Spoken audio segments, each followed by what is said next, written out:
do you think it was short-sighted to really tick off the Americans, considering where you stand now regarding their support? Well, let's just break it up. First of all, the facts. What happened? I get a cipher. Cipher is this coded message from my ambassador in Washington. He sends me this coded message. And now you tell me, how should have I responded? I mean, anyone, if they had got a message like that, Prime Minister of a country gets a message, an official meeting taking place between the Undersecretary of State, US, and the Pakistan ambassador in Washington. And the message reads, here's the Prime Minister reading the message, that unless the Prime Minister, Imran Khan, is removed in a vote of no confidence, there'll be consequences for Pakistan. There were other things in the cipher, but I mean, imagine a Prime Minister of a country, elected Prime Minister of a country, reads this message that an American official is telling my ambassador that Pakistan should get rid of me. Otherwise, there'll be consequences. So I took this to the cabinet because I thought this was deeply insulting.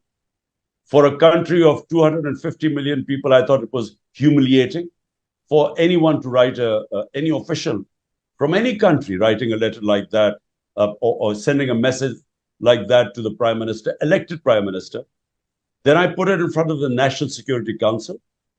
The National Security Council, which is headed by all the service chiefs, including the Army Chief.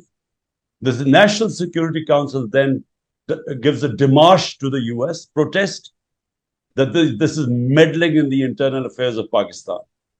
But what happened was that after the cipher, the next day the vote of confidence is tabled in the National Assembly. And within weeks, my government goes. So I basically narrated the fact this is not anti-Americanism. This is a fact. After my government goes, the government of Shahbaz Sharif, who was part of this conspiracy, they then hold a National Security Council meeting. They call the ambassador from the US, Asad Majid, and they ask him, were the contents in the cipher true? Does he stand by them? And he stood by them. He said, this is exactly what happened. So I was basically narrating a fact. Now,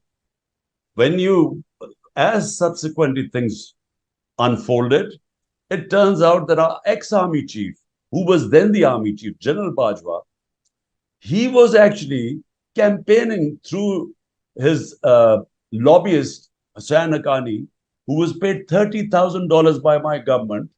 He was lobbying with the US to say that Imran Khan was anti-American. He tweeted, General Bajwa was pro-American, I was anti-American. So therefore, what transpired later on was that actually my own army chief was campaigning against me, that I was anti-American. And I think he was feeding them, because that's how this cipher must have gone, because I had perfectly good relationship with the Trump administration.